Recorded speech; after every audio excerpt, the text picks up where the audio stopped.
बऱ्याच दिवसानंतर तुमच्यासोबत मी एक रेसिपी शेअर करणार आहे. ती म्हणजे की फोडणीचा पास्ता. करायला अगदी सोपा आहे बरं का. एक तर 5 ते 10 मिनिटातच तयार होतो. तर इथं उकळीच्या पाण्यात आपल्याला पिळीचा पास्ता आणि वाटाणा छान मऊ होईपर्यंत शिजवून घ्यायचा आहे. त्यानंतर कढईत तिथे आपल्याला घालायचं आहे जिरं, मोहरी, बारीक चिरून घेतलेला कांदा, टोमॅटो छान मऊ होईपर्यंत यालाही परतून घेऊया. त्यानंतर एक पूर्ण 10 वालं पॅकेट येतं पास्ता मसाल्याचं, ते यात घालायचं आहे. त्यानंतर मॅगी मसाला अर्धा इथे आपल्याला वापरायचा आहे.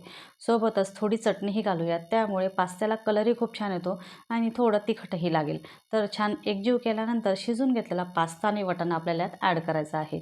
सोबत चवीनुसार मीठही घालूयात आणि भरपूर प्रमाणात आपल्याला इथे कोथिंबीर ॲड करायची आहे. कोथिंबीर घातल्यानंतर छान याला एक वाफ येईपर्यंत आपल्याला परतून घ्यायचं आहे. तर मस्त फोडणीचा पास्ता तयार आहे. तर तुम्हीही नक्की ट्राय करा. खायला एकदम टेस्टी असा लागत असतो बरं का. व्हिडिओ आवडल्यास धन्यवाद.